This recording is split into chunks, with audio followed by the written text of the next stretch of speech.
जय हिंद। सबसे पहले एक वार्निंग भैया, पाकिस्तान के लोग इस वीडियो को न देखें तो ही अच्छा है, क्योंकि इस वीडियो में हम बताएंगे कि कैसे हमारे भारत के वीर सिपाहियों ने 2 सैनिकों ने मिलकर पाकिस्तान के 93,000 फौजियों को घुटने टेका दिया था और दुनिया का सबसे बड़ा हार हुआ था और भारत के 2 सैनिक मारे गए थे लोंगेवाला में। हम इस वीडियो में बताएंगे कैसे PNS गाजी को डुबा दिया गया। ये भी बताएंगे कि चाइना पाकिस्तान का इतना बड़ा दोस्त बनता है, लेकिन 1971 में क्यों नहीं बचा पाया, ना चाइना बचा पाया और ना ही अमेरिका बचा पाया। इस वीडियो में हम A to Z बातें करेंगे। अगर आप इस वीडियो को कंप्लीट देख लेते हैं तो कोई भी पाकिस्तानी की हैसियत नहीं होगी कि आपसे आंखें मिला सके, इसलिए इस वीडियो को देखते रहिएगा। यदि आप राष्ट्रवादी, अगर आप भारतीय हैं तो ही इस वीडियो को देखें। पाकिस्तानी और बाहर के चाइनीज वगैरह लोग इस वीडियो को न देखें, ये उनके लिए एक तरह का वार्निंग है, क्योंकि इसमें हम भारतीय सेना के हर उस वीर गाथा को बताएंगे जो एक हर भारतीय सुनना चाहता है। A to Z उस बातों को बताएंगे। पाकिस्तानी इस वीडियो को क्यों ना देखें तो भैया आप देख लीजिए यहाँ क्यों ना देखें, क्योंकि हम आज चर्चा करने वाले हैं इसकी, और इसका नक्शा किससे मैच करता है आप देख रहे हैं। If you don't believe then go on Google. भाई किससे मैच करता है तो आप तो समझ में आ गया, भाई बुरा नहीं मानिएगा आप लोग। हम ये क्यों कह रहे हैं, क्योंकि हमने एक वीडियो बनाया था कैलाश मानसरोवर के ऊपर लेपुलेख विवाद जो चाइना के साथ हो रहा है। इस वीडियो को फेसबुक पर 55 लाख से ज़्यादा लोगों ने देखा। अलग अलग लोगों ने अपने फेसबुक हैंडल से इसको शेयर किया और नेपाल के लोगों को पता चला कि हाँ भैया, इंडिया नेपाल का रियल पोजीशन क्या है। तो हम आपसे भी यही चाहेंगे कि जिस तरह से आप लोगों ने इस वीडियो को वायरल किया था, 5 मिलियन से ज़्यादा फेसबुक पर फैला दिया था इस चीज़ को, उसी तरह आप लोग पाकिस्तान का जो वीडियो बनाने जा रहे हैं, इस वीडियो को भी पूरे तरह इतना वायरल करिए कि पूरे पाकिस्तान के लोगों को पता चले कि भैया उनकी औकात क्या चीज़ है। ध्यान से समझिए, जब भारत पाकिस्तान का विभाजन हुआ तो उसी समय पाकिस्तान 2 भाग में था। एक इधर वाला जो एरिया है, इसे हम लोग कहते थे पश्चिमी पाकिस्तान, जो मेन पाकिस्तान का एरिया है। और ये जो आज आप बांग्लादेश देख रहे हैं, ये बांग्लादेश नहीं था, बल्कि ये उस वक्त पूर्वी पाकिस्तान था। पूर्वी पाकिस्तान के लोग बंगाली भाषा को बोलते थे। पाकिस्तान के लोग इन लोगों को बड़ा भद्दे मजाक करके बोलते थे, कहते तुम लोग गधे हो, कुछ नहीं जानते हो, किसी काम लायक नहीं हो, यूजलेस हो लोग, तुम लोग छोटे हो, काले हो, मतलब उल्टा सीधा मजाक कर रहे थे। पश्चिमी पाकिस्तान के लोग इधर के लोगों को पसंद नहीं करते थे। हो गया नहले पे दाला 1970 में। 1970 में इस पूर्वी पाकिस्तान के शेख मुजीबुर रहमान चुनाव जीत गए और वो यहाँ के प्रधानमंत्री के पद के चुनाव जीत गए। अब यहाँ की आर्मी ने क्या किया, उनको शपथ ही नहीं दिला रहे थे। इसलिए 70 के चुनाव जीतने के बाद शेख मुजीबुर रहमान जब देखे कि ऐसा है, तो उन्होंने अपना भाषण दिया 7 मार्च को और कहा कि अब हम इस पूर्वी पाकिस्तान को एक अलग देश बनाएंगे जिसका नाम रहेगा बांग्लादेश। इस भाषण के वजह से आर्मी ने, पाकिस्तान की आर्मी ने 25 मार्च 1971 को गिरफ्तार करके अब पश्चिमी पाकिस्तान में अरेस्ट करके बंदी बनाकर रख दिया और यहाँ पर जुल्म करना चालू कर दिया। कहाँ पर भाई, तो पूर्वी बंगाल में, पूर्वी पाकिस्तान में, पूर्वी बंगाल में नहीं, पूर्वी पाकिस्तान में इन्होंने जुल्म करना चालू कर दिया। शेख मुजीबुर रहमान के गिरफ्तारी के विरोध में यहाँ मुक्ति वाहिनी नाम कर एक विद्रोही गुट तैयार हो गया था, लेकिन पाकिस्तान के, पश्चिमी पाकिस्तान के लोगों ने इस पूर्वी पाकिस्तान पे इतना भयानक जुल्म किया कि इस पूर्वी पाकिस्तान में इस पश्चिमी पाकिस्तान के लोगों ने यहाँ पर 30 लाख लोगों को कटवा दिया। 30 लाख लोगों को कटवा दिया। 4 लाख महिलाओं का बलात्कार कर दिया। अपने देश के 4 लाख औरतों का रेप किया। यहाँ पे इतना भयानक वो दृश्य है कि अगर हम उसको YouTube पे दिखा देंगे ना, तो YouTube हमारे ऊपर क्लेम करेगा, भैया आप ये सब इतने भयानक दृश्य नहीं दिखा सकते। आप अंदाजा लगाइए इनकी क्रूरता का। ये अपने देश पर इतना भयानक जुल्म कर रहे हैं। इतना भयानक जुल्म किया इन लोगों ने कि शेख मुजीबुर रहमान की गिरफ्तारी के बाद इस जुल्म का नतीजा ये हुआ कि अप्रैल 1971 तक भारत में यहाँ से लोग भाग के आ गए कि भैया हम जिंदा रहेंगे तब तो। और यहाँ 10 लाख लोग भारत में आ गए शरण लेने कि भैया हमको बचाइए। तो इंदिरा गांधी जानती थी कि जब तक यहाँ शांति नहीं होगा तब तक ये लोग वापस नहीं जा सकते थे, और शांति का एक ही था कि यहाँ पे घुस के इनको मारा जाए ताकि ये पश्चिमी पाकिस्तान वाले लोग यहाँ पर सुधर सके। तो इंदिरा गांधी ने इसके लिए बात की जनरल फील्ड मार्शल मानेकशॉ से। उन्होंने सेना प्रमुख मानेकशॉ से कहा, सैम मानेकशॉ से, कि आप अभी युद्ध कीजिए, हम आदेश देते हैं, आप अभी युद्ध कीजिए बांग्लादेश पे, हम अपने पड़ोसियों को इस तरह मरते नहीं छोड़ेंगे, आप इस पे हमला कीजिए। उस समय ये पूर्वी पाकिस्तान था। मानेकशॉ ने कहा कि ना, हम हमला नहीं करेंगे। कही अरे क्यों? कहा कि आप महीना देख रही हैं, अप्रैल का महीना है। अप्रैल के महीने का मतलब बरसात का दिन सर पे है और बरसात के समय पूरब का हाल क्या होता है, एकदम भयानक बाढ़ आ जाती है। और उन्होंने एग्जाम्पल भी दिया कि सिकंदर की फौज भी हाथी लेके आई थी और कीचड़ में फंस गई थी कि अगर यहाँ हम लड़ जाते हैं तो यहाँ बरसात रहेगा, हम यहाँ उलझ जाएंगे, ये एरिया सूखा रहेगा, चाइना का ऊपर से एरिया सूखा रहेगा, ये हमला कर देंगे, हमको 3 ओर से लड़ाई लड़ना पड़ेगा। मानेकशॉ ने इंदिरा गांधी से कहा कि आप 2-3 काम कर लीजिए। कब तक के लिए कि नवंबर तक हम लोग युद्ध नहीं करेंगे, लेकिन अप्रैल से नवंबर के बीच में हम अपने सैनिकों को इस एरिया में लड़ने के लिए ट्रेनिंग दे सकते हैं, मुक्ति वाहिनी उसको हम ट्रेनिंग दे सकते हैं। और इसी में 1971 में हमारी जो थी भारत और रूस की एक समझौता पर हस्ताक्षर हो गया। अब हम लोगों ने पाकिस्तान को एक बारूद के ढेर पर बैठा दिया था। इंतजार था तो इस बात का कि उस बारूद में एक चिंगारी की और पाकिस्तान तबाह हो जाता। इत्तेफाक देखिए, उस बारूद के ढेर पर खुद चिंगारी जलाई पाकिस्तान ने। कैसे, तो समझिए कैसे। हम लोग का था कि इधर हम लोग ऑफेंसिव हो जाएंगे, मतलब इधर भयानक हमलावर हो जाएंगे, और इधर हम लोग डिफेंसिव रहेंगे, मतलब इधर कम हमला करेंगे, ताकि हम लोग का मेन मकसद पाकिस्तान से युद्ध नहीं था। हमारा मेन मकसद था हमारे अपने बांग्लादेशी भाइयों पर जो जुल्म हो रहा था, जो उनकी बहनों को रेप हो रहा था, इतना भयानक किया था वहाँ पर पाकिस्तानियों ने कि बाप के सामने बेटी का रेप करते थे और उसके बाद बाप को मार के कहते थे तू भी रेप कर। इतना मतलब मानवता पूरी खत्म कर दिया गया वहाँ पर। तो भारत ने कहा कि इधर हम डिफेंसिव रहेंगे। पाकिस्तान को ये खबर लग गई कि भारत ना इधर कमज़ोर है। अरे भैया, इधर हम कमज़ोर थोड़ी हैं, इधर कम सैनिक रखे हैं और इधर हम भयानक रखे हैं, तो इसका मतलब ये थोड़ी है कि हम कमज़ोर हो जाएंगे। भैया कहा जाता है ना कि सोनार के घर का कचड़ा भी बनिया के बादाम से महंगा बिकता है। देखिए, हम लोग ठंडी का इंतजार ही कर रहे थे कि पाकिस्तान ने गलती कर दिया। उसने 3 दिसंबर को अचानक हमला कर दिया श्रीनगर पे, पठानकोट पर, चंडीगढ़ पर, यहाँ पर आगरा हवाई अड्डे पर तबातोड़ हमला कर दिया। एयरफोर्स का इतना भयानक हमला पाकिस्तान का भारत पर हुआ कि भारत देखते रह गया। धड़ पाकिस्तान की जहाजें एंट्री मार गई सब भारत में, उसकी एयरफोर्स एंट्री कर दी। इतना भयानक हमला था, इतना भयानक कि भारत का एक भी सैनिक नहीं मरा। समझ रहे ना कितना भयानक हमला था। अरे भाई, आप यहाँ पर घुस जाएंगे हमारे देश में तो क्या हो जाएगा भैया, मूस मोटइयन लोढ़ा हुईन, हाथी घोड़ा थोड़े हुईन। भारत तो इसी का इंतजार कर रहा था। देहात में कहावत कहा जाता है कि रोए के रानी तले अखिए खुदा गई। भैया, हम प्लाने कर रहे थे कि हमला करने के लिए कि आप हमारे पे हमला करिए दीजिए। अब विश्व का भी दबाव नहीं आएगा हमारे ऊपर कि भैया हमला तो आपने किया है, अब हम लोग छोड़ेंगे नहीं। भारत एकदम दृढ़ निश्चय कर लिया। इसी बीच पाकिस्तान को एक खतरनाक खबर लग गई। क्या थी खबर भाई? तो देखिए, पाकिस्तान को खबर लगी कि भारत की ज़्यादातर फौज इस पूर्वी पाकिस्तान की ओर डिप्लॉयड है और यहाँ राजस्थान के जैसलमेर जिला में एक जगह है लोंगेवाला। उस लोंगेवाला में केवल और केवल 120 फौजी हैं। और अगर पाकिस्तान ने सोचा कि 120 फौजियों को हम रातों रात मार देते हैं तो उस समय एयरफोर्स रात में लड़ाई नहीं कर सकती थी, इसलिए इन्होंने लोंगेवाला में एंट्री मार दी। पूरी भयानक टैंक लेकर, फौज लेकर, इन्फेंट्री लेकर, और उसको वो लोग लोंगेवाला में घुसने के लिए चल दिए। और लोंगेवाला में भारत के पास केवल 120 सिपाही थे, केवल 120, और उन पर वो हजारों की संख्या में टूट पड़े। लेकिन घबराना नहीं चाहिए, क्योंकि चींटियां तादाद में कितनी भी क्यों ना हो जाए, गन्ना घसीट के नहीं ले जा सकती हैं। लोंगेवाला में जो ड्यूटी थी उस समय कुलदीप सिंह चांदपुरी जी का। कुलदीप सिंह चांदपुरी सरदार हैं, आप देखे होंगे बॉर्डर मूवी में इनका रोल सनी देओल ने किया है। अब ये कुलदीप सिंह, ये भैया पंजाबी सिख, अब ये लोग 1.25 लाख से नीचे कुछ सोचते ही नहीं है। चिड़िया नू में बाज लड़ावा, गिद्दड़ नू में शेर बनावा, और 1.25 लाख नू एक लड़ावा, तब गोविंद सिंह नाम रखावा। खबर आया कि आपसे जो लड़ने आ रहे हैं ना पाकिस्तान की ओर से, वो ब्रिगेडियर तारिक मीर आ रहा है। उसके पास टैंक है, 2800 फौज है, बहुत ही तेज रफ्तार से आ रहा है।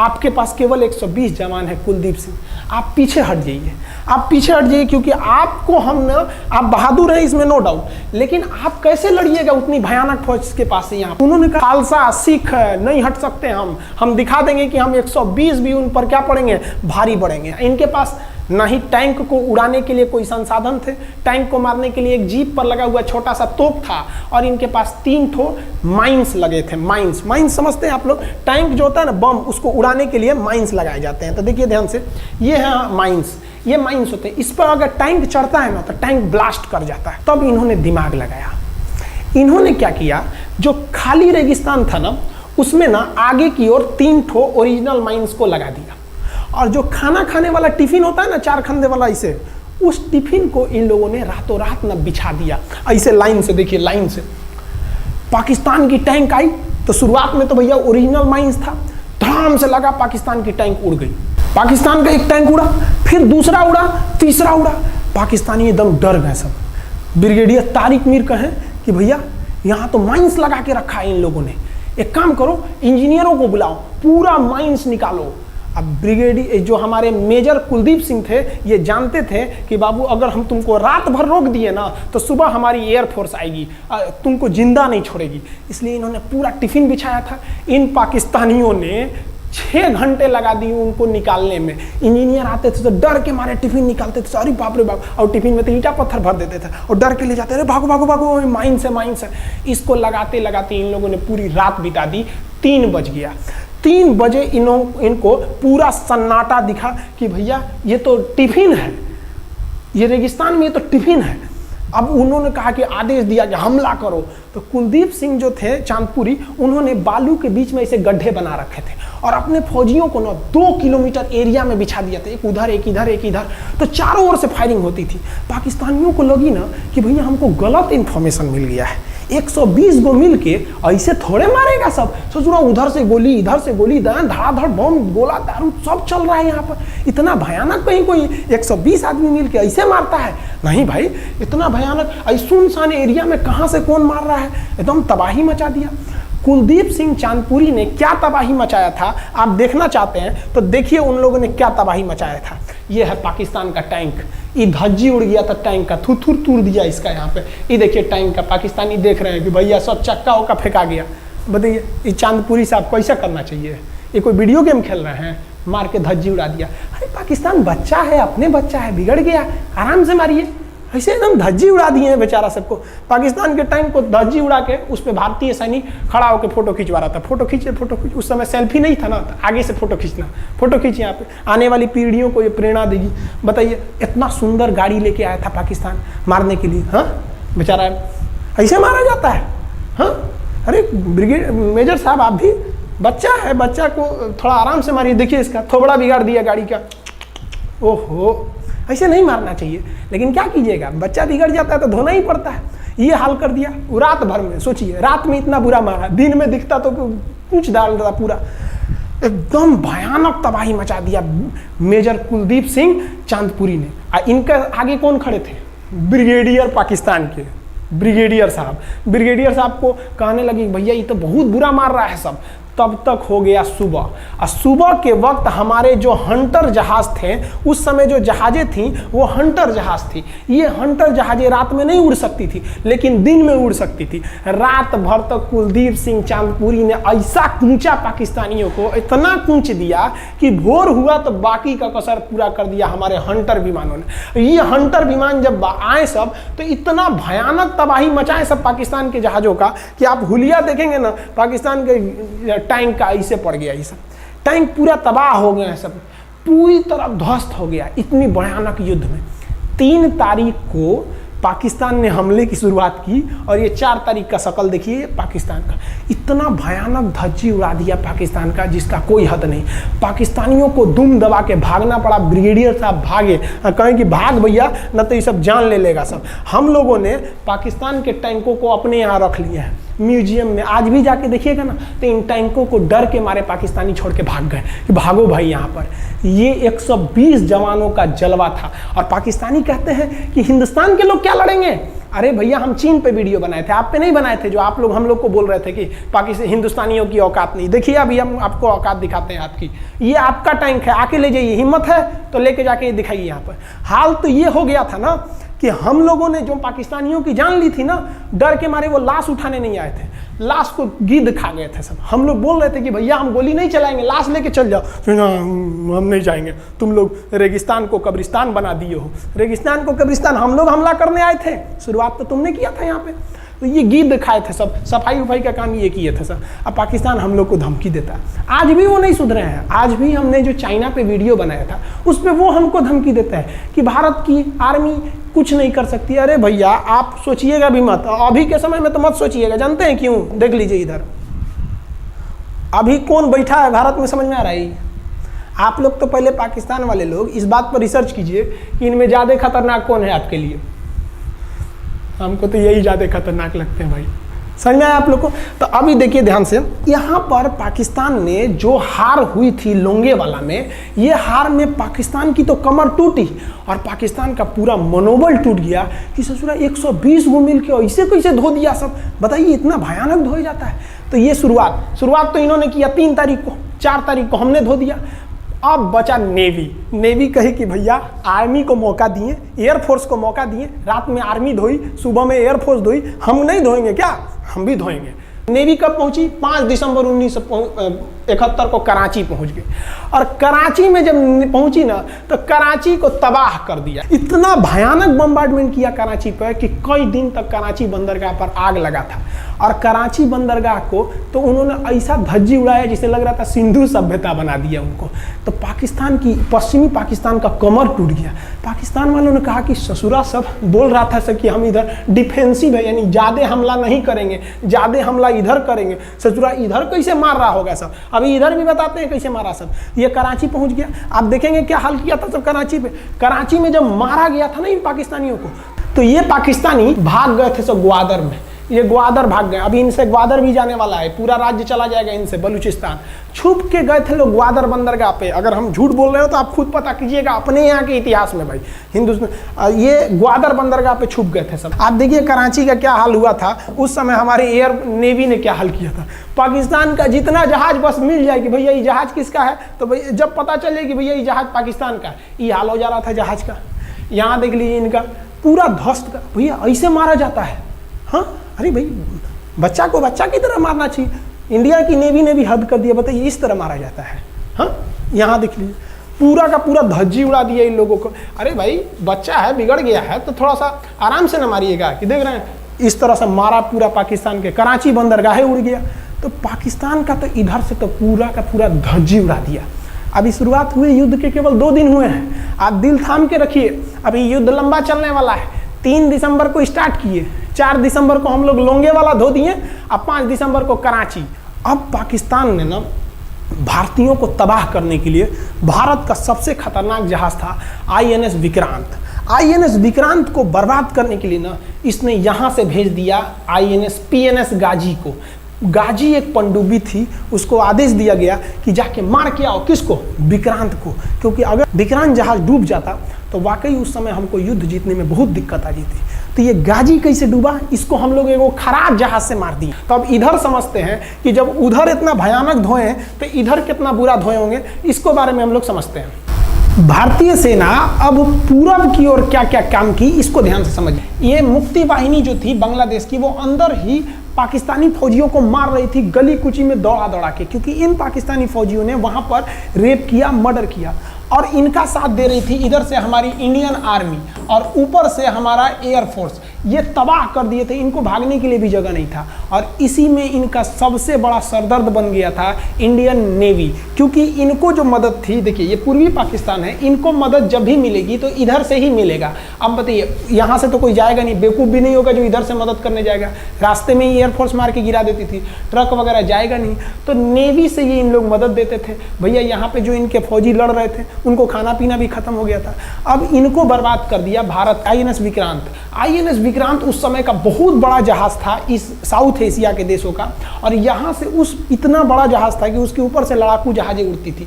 वो एयरफोर्स यहाँ से भी बम मारता था, मिसाइलें मारता था, ऊपर से लड़ाकू जहाजें और हेलीकॉप्टर छोड़ देता था, जो ताकि मुक्ति वाहिनी को कोई दिक्कत ना है। मुक्ति वाहिनी मारती थी और आर्मी पूरी तरह से उसने यहाँ से हमारा विक्रांत ने चटगांव बंदरगाह को तबाह कर दिया। अब बांग्लादेश का देखिएगा वर्तमान में, उस समय तो पूर्वी पाकिस्तान था, ये चटगांव उस समय पाकिस्तानी आर्मी नेवी का एक बहुत बड़ा केंद्र था। इधर हम लोग ने उड़ा दिया कराची, इधर उड़ा दिया हम लोग ने चटगांव। अब मुक्ति वाहिनी को कोई खास दिक्कत नहीं आ रहा था। अब पाकिस्तान ने कहा कि हर हाल में इस विक्रांत को बर्बाद करो। देखिए ये विक्रांत है, विक्रांत जहाज जो था इस पे से इसके ऊपर देखिए आपको लड़ाकू जहाजें दिखेगी। पीएनएस गाजी को क्या आदेश दिया गया था भाई कि तुमको जाना है और इस विक्रांत को बंगाल की खाड़ी में जाने के बाद इसी में डुबा देना है। अब पाकिस्तान वालों का इतना दिन तो अच्छा था नहीं, भारतीय खुफिया एजेंसी को पता चल गया कि पाकिस्तान की पनडुब्बी वो समुद्र के अंदर अंदर चलती है, उसको साइलेंट किलर कहा जाता है। पाकिस्तान की पनडुब्बी चल दी है पश्चिमी पाकिस्तान से बंगाल की खाड़ी की ओर, ये अरब सागर से बंगाल की खाड़ी की ओर चल दिया। अब विक्रांत को बचाना हर हाल में जरूरी था, इसलिए हम लोग विक्रांत को छुपा दिए, मतलब थोड़ा सेफ्टी दे के रखने लगे। और इस पीएनएस गाजी जो था, अब पीएनएस गाजी को देखेंगे, पीएनएस का मतलब था पाकिस्तानी नेवल शिप, पीएनएस गाजी, ये मारने आ गया किसको? विक्रांत को। इस पीएनएस गाजी को अगर कोई मार के डुबा सकता था तो वो था आईएनएस राजपूत। लेकिन ये जो आईएनएस राजपूत आप इमेज में देख रहे हैं, ये उस समय समस्या क्या था इस आईएनएस राजपूत के साथ, क्योंकि इसके इंजन में कुछ खराबी आ गई थी और ये बिगड़ गया था, और बिगड़ के इसको विशाखापट्टनम पे बनाया जा रहा था, रिपेयर किया जा रहा था, इंजन ही गड़बड़ हो गया था। तो भारतीयों का यहीं पे दिमाग काम आया। भारतीयों ने सोचा क्यों ना हम पीएनएस गाजी को खुद बुला के लाएं, कहाँ पर? विशाखापट्टनम पे। तो लोगों ने कहा कि भैया ये आएगा विशाखापट्टनम में, कि आओ आईएनएस राजपूत हमको मार दो। तो कहा कि नहीं, देखिए कैसे आएगा। भारतीयों को पता था कि हिंदुस्तान में पाकिस्तानियों के कुछ न कुछ जासूस होंगे और वो पाकिस्तान को पल पल की खबर दे रहे होंगे। भारतीयों ने क्या किया, आईएनएस विक्रांत के जितने भी अधिकारी थे उनसे कहा कि आप लोग अपने अपने घर फ़ोन कीजिए कि हम विशाखापट्टनम आ रहे हैं, तुम लोग हमको छुट्टी मिला है, विशाखापट्टनम में 10 दिन रुकेंगे, हमारे लिए तुम लोग खाना पीना अच्छा से बनाओ। लड़कों से उन लोगों को खबर खिला दिया। विशाखापट्टनम में जितने मछुआरे थे उनको कहा गया कि आप लोग हट जाइए, बहुत बड़ा जहाज आने वाला है, बहुत बड़ा जहाज विक्रांत आ रहा है, यहाँ पे आप लोग खाली कर दीजिए, आईएनएस विक्रांत आ रहा है। यहाँ पर क्या किया गया, ऑर्डर दिया गया, बहुत सारे फल सब्जी अंडा ब्रेड, कि भैया ये इतने बड़े जहाज के लिए जा रहा है, 6 महीने का खाना चाहिए। ये खबर आग की तरह फैल गई पाकिस्तानियों को।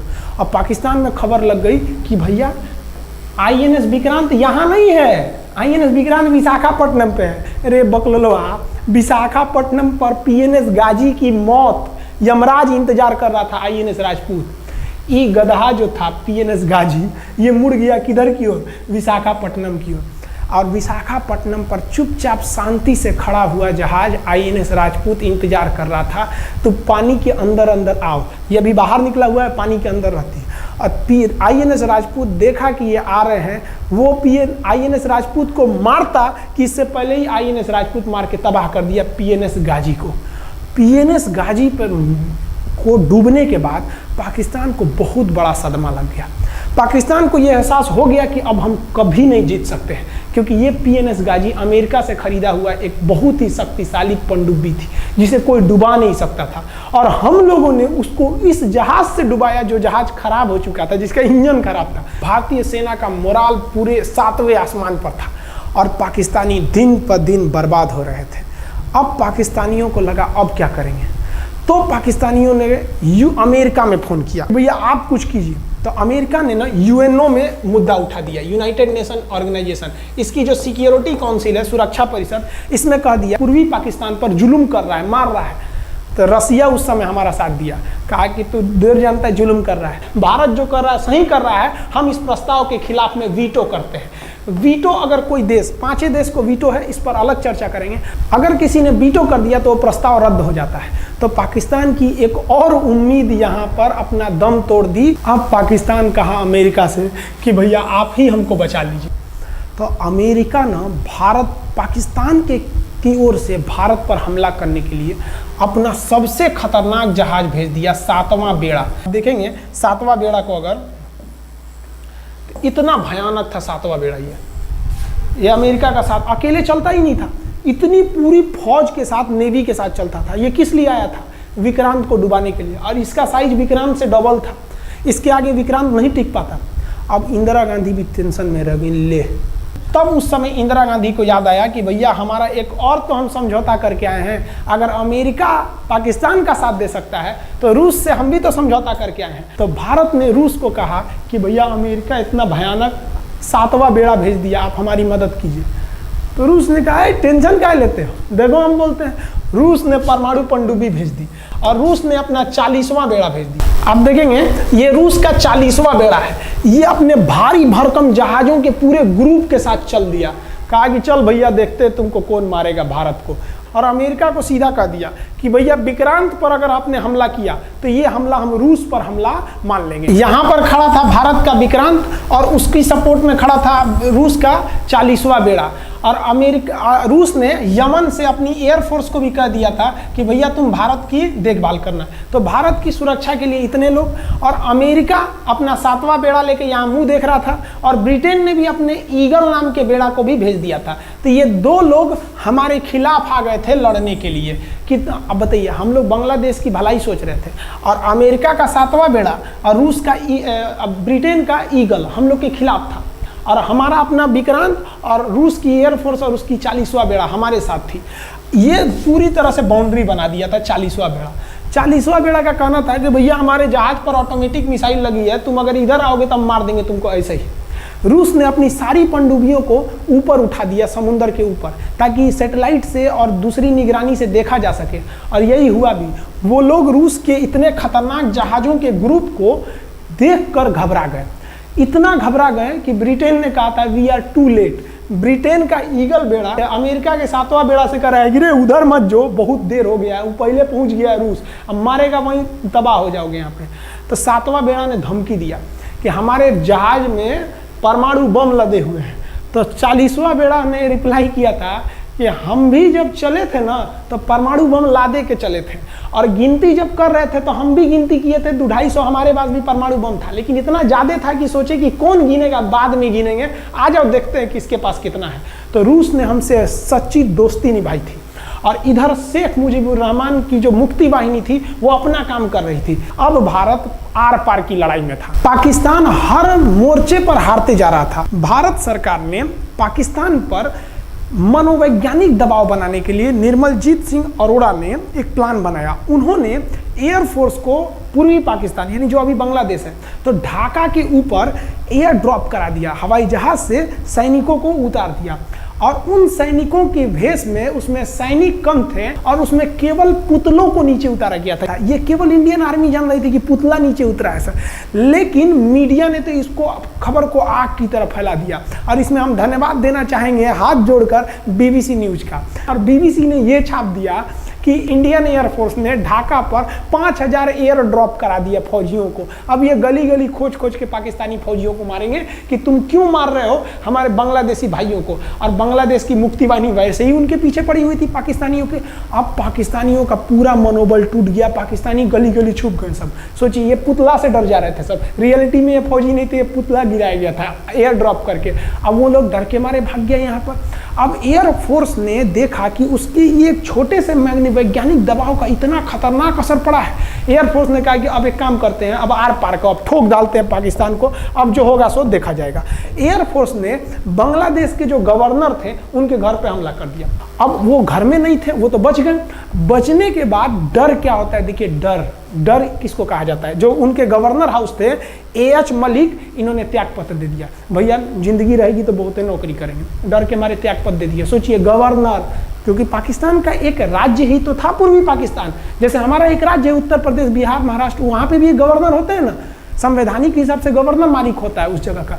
त्याग पत्र दे दिए। सोचिए ये डर था उनके अंदर। निर्मलजीत सिंह अरोड़ा जो लेफ्टिनेंट जनरल थे, जनरल तो हमारे मानिक शाह थे, लेफ्टिनेंट जनरल थे जिन्हें बांग्लादेश जीतने की जिम्मेदारी दी गई थी, मतलब उसे सुरक्षा करने की जिम्मेदारी दी गई थी। वो पाकिस्तान के लेफ्टिनेंट जनरल नियाजी से बात किए और उन्हें कहे कि हम आपको आधा घंटा का टाइम देते हैं और आप इस आधा घंटा में विचार कीजिए आप सरेंडर करते हैं कि नहीं। अगर आप सरेंडर कर देंगे तो हम आपको गारंटी देते हैं कि आपके सैनिकों को जिंदा रखा जाएगा, और अगर आप हमारी बात को नहीं मानेंगे, देखिए गवर्नर साहब के घर है, कोई ठीक नहीं है, आपके घर पे भी यही हो जाएगा। क्योंकि अगर आप हमारे सामने सरेंडर नहीं करिएगा तो याद रखिए हम अपने हमले को 10 गुना और तेज कर देंगे। और हार तो आप चारों ओर से गए हैं। भारत चाहता था कि जल्दी से जल्दी इस युद्ध को खत्म किया जाए, क्योंकि अब ये अंतर्राष्ट्रीय मैटर हो चुका था। अब अमेरिका अपना नाक पे ले लिया था कि भैया हमारा जहाज मार के गिरा दिया। PNS गाजी उसी की पनडुब्बी थी, वो तो पाकिस्तान को दिया। 7वां बेड़ा को नहीं घुसने दिया था।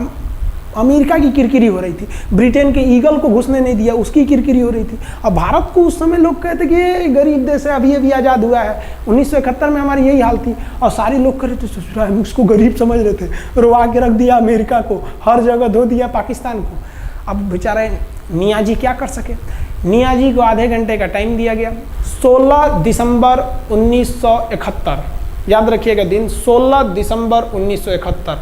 ये हमारे इतिहास का 13 दिन के युद्ध में हमने पाकिस्तान को धूल चटा दिया था, क्योंकि 3 दिसंबर को पाकिस्तान ने युद्ध स्टार्ट किया था और 16 दिसंबर को हम लोगों ने जनरल नियाजी से आत्मसमर्पण करवा लिया। और आत्मसमर्पण आप देखना चाहेंगे जनरल नियाजी का। जनरल नियाजी इन्होंने हमारे लेफ्टिनेंट जनरल निर्मलजीत सिंह अरोड़ा के सामने आत्मसमर्पण साइन किया और साइन करने के बाद बांग्लादेश के ढाका रेस कोर्स में इन्होंने साइन किया और इनकी आंखों में आंसू था। एक देश के सेनापति के लिए इससे शर्म की बात क्या है, जो गिनीज बुक में नाम रिकॉर्ड करा दिया। गिनीज बुक में कैसे, देखिए पाकिस्तान के लोग हम चाइना के वीडियो बनाए थे, उस पर कमेंट कर रहे थे कि इंडियन आर्मी कुछ नहीं कर सकती। देखो बांग्लादेश तुम्हारी बहादुरी का जीता जागता उदाहरण है। तुम्हारे यहाँ का 93,000 फौज, सोचिए 93,000 सैनिक पूरी दुनिया में आज तक आत्मसमर्पण नहीं किया। ये 93,000 लोगों ने आत्मसमर्पण कर दिया। देख लीजिए, ये अपना बंदूक उतार फेंक दिए, अपने स्टार नोच के उतार दिया कि भैया हम लीजिए आत्मसमर्पण कर रहे हैं, बेल्ट उतार के दे दिया, अब चलिए जहाँ ले जा रहे हैं, जितना लाठी मारना है हमारी, आत्मसमर्पण। ये वही पाकिस्तान है, याद रखिए। आप याद कीजिए, हमारे 120 सैनिकों ने आपको धूल चटा दिया था लोंगेवाला में। केवल 2 सैनिक मरे थे लोंगेवाला में और पूरी की पूरी आपको भगा दिया था 4 दिसंबर को ही। और आप याद कीजिए, बहुत बहादुर बनते हैं ना, 93,000 फौज आपकी हार के गई है यहाँ से। इतना बड़ा हार दुनिया में आज तक कहीं का नहीं हुआ है। 93,000 सैनिक सरेंडर करके गए हैं भारत के सामने से। क्या बात कीजिएगा आप हमारे सामने। तो ये है, गिनीज बुक में नाम है। ये तो है भैया पाकिस्तान की आर्मी, एक तरह से गिनीज बुक में नाम है ना जी। भले हारने से नाम है तो क्या हुआ, पाकिस्तान के लिए इससे खुशी की बात क्या हो सकती है कि भैया गिनीज बुक के नाम है। अब इन लोगों को जेल में बंद कर दिया गया, बाद में हम लोगों ने इन्हें छोड़ भी दिया था। और इस सरेंडर के बाद बांग्लादेश के जो मुक्ति वाहिनी थी उसके चेहरे पर यह मुस्कान थी कि बांग्लादेश अब स्वतंत्र हो गया। ढाका इंदिरा गांधी का स्टेटमेंट था, ढाका स्वतंत्र राजधानी है स्वतंत्र बांग्लादेश की। ये खुशी थी बांग्लादेशियों के चेहरे पर, जिनकी बहनों की इज्जत आबरू लूट ली गई थी उन्हीं देश के फौजियों के द्वारा। जिनके ये जो नियाजी थे, जब इन्हें लेफ्टिनेंट गवर्नर बना के भेजा गया था बांग्लादेश में, तो ये नहीं पूछे थे कि बांग्लादेश का स्थिति क्या है। ये पूछे थे कि जिन लड़कियों का रेप हुआ है वो कहाँ है, सब दिखाओ तो, मतलब ये भी जाके करेंगे।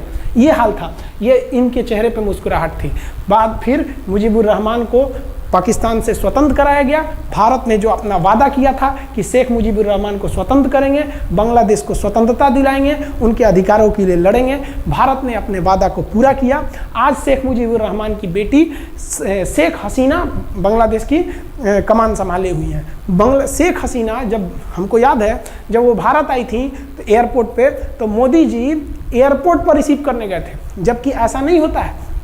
शायद ही बांग्लादेश की प्रधानमंत्री को पूरी दुनिया में कोई बड़े देश का राष्ट्रपति रिसीव करने जाए, प्रधानमंत्री रिसीव करने जाए। तो भारत अपने पड़ोसियों का इतना ख्याल रखता है, चाहे वो नेपाल हो, भूटान हो, सबके साथ। अभी हाल फिलहाल में नेपाल के लोग थोड़ा गुस्सा हैं लिम्पियाधुरा काला पानी को लेके, लेकिन ऐसा नहीं है कि हमारा नेपाल के साथ कोई खराब रिश्ता है। हमारा नेपाल के साथ रोटी और बेटी का रिश्ता है। बांग्लादेशियों के साथ हमारा बहुत ही अच्छा संबंध रहा है। आज हमारे बांग्लादेश के साथ बहुत ही मधुर संबंध है। और बांग्लादेश को जो पाकिस्तान के लोग कहते थे ये किसी काम लायक नहीं है, ये वाले भाई लोग पाकिस्तान से आगे निकल गए। आज इनका मलमल का कपड़ा, जूट और पाम ऑयल पूरी दुनिया में फेमस है। जहाज़ों की मरम्मत में, मतलब जहाज के रिपेयरिंग में बहुत आगे निकले हैं बांग्लादेश के लोग। आई होप आप समझ गए होंगे। इस युद्ध के बाद अगर भारत चाहता तो भारत पाकिस्तान के पश्चिमी भाग को भी कब्जा कर लेता, क्योंकि यहाँ तो हम लोग हराए ही थे। उनके 93,000 फौज तो हम लोग जिंदा पकड़ लिए थे। हम उन्हीं को कह देते बंदूक लगा के कि कश्मीर खाली करो, हमारा यहाँ से वापस जाओ। लेकिन बावजूद हमने इंसानियत दिखाई थी पाकिस्तान के ऊपर। इसका बदला पाकिस्तान ने हमें क्या दिया पता है? 26/11 हम संसद भवन पर अटैक, तो कभी अमृतसर में अटैक, कभी मुंबई में बम ब्लास्ट, कभी 26/11 का हमला, ये सब हुआ। हम चाहते तो उस वक्त भी जीत सकते थे, ये पाकिस्तान वाले आप जो कहते हैं कि हम बहुत बहादुर हैं, भारतीय सेना हमारा क्या कर सकती है, तो भारतीय सेना की रहमो करम पर आप लोग जिंदा थे, वरना 1972 में ये जो सेना थी ना, 71 में, आप लोग को कहीं का नहीं छोड़ती। आप हिंदुस्तान के व्यूवर्स आप लोगों से भी कहते हैं कि एक लाइक तो बनता है इस सैनिकों के लिए, हमारे लिए नहीं, हमारे इस चैनल के लिए कभी नहीं कहेंगे कि खान जी रिसर्च सेंटर चैनल को आप सब्सक्राइब करिए, लाइक करिए, हम ये कभी नहीं कहते हैं। लेकिन हम ये जरूर कहते हैं कि आज एक लाइक बनता है हमारे इन वीर सिपाहियों के लिए जो आज भी सेना के लिए डटे हुए हैं। और ये पाकिस्तान इस पर कमेंट करते हैं। हम आप भारतीयों से कहते हैं, आप हिंदुस्तानी हैं तो इस वीडियो को जितना से ज़्यादा शेयर करना है आप शेयर कीजिए, ताकि आपके बच्चों तक को ये पता चल सके कि हमारे सैनिक कितने बहादुरी हैं, कितने बहादुरी से लड़े थे हमारे सैनिक, कितने बहादुर हैं। और इस वीडियो को आप इतना शेयर कीजिए कि पाकिस्तान तक पहुंचे और वहां का बच्चा इस वीडियो को देखे, ताकि उनके अंदर भारतीय सेना का जो डर है वो बैठे। ये डर जरूरी है उनके अंदर, ये डर उनकी हड्डियों तक जाना चाहिए। आप इस वीडियो को देख रहे हैं तो इसे पाकिस्तान तक पहुंचाइए, पूरी दुनिया में पहुंचाइए कि हमारे वीर सिपाही कितनी बहादुरी से लड़े थे। और हाँ, कोई भी देश के हो, हर देश को अपने सैनिकों के लिए सम्मान करना चाहिए। हम ये कोई मनगढ़ंत कहानी नहीं बताएं, हम अपने सैनिकों की वीर गाथा बताएं जो A to Z अक्षरशः सही चीजें हैं। समझ में आया? आप इस वीडियो को देख रहे हैं तो मेरे साथ बोलिए आप लोग, भारत माता की जय। पाकिस्तान के युद्ध का जो हम सीरीज बना रहे हैं, आज 71 का युद्ध बढ़ाएं, हम आपको कल 1948 का युद्ध बता देंगे, 65 की लड़ाई में वीर अब्दुल हमीद ने जो बहादुरी दिखाई, फिर आपको हम 84 का सियाचिन, 99 का करगिल और 62 की चाइना युद्ध के बारे में भी बता देंगे। याद रखिएगा, चाइनीज और पाकिस्तानी इस वीडियो को डिसलाइक जरूर करेंगे, आप उन पर भारी पड़िएगा। ये वीडियो आप संभाल के रखिएगा, अपनी पीढ़ियों को दिखाइएगा कि हमारी सेना कितनी बहादुर थी। एक सैल्यूट हम अपने वीर जवानों के लिए। जय हिंद। हम बहुत ही सौभाग्यशाली हैं जो ऊपर वाले ने हमें हिंदुस्तानी बनाया। I proud to be Indian.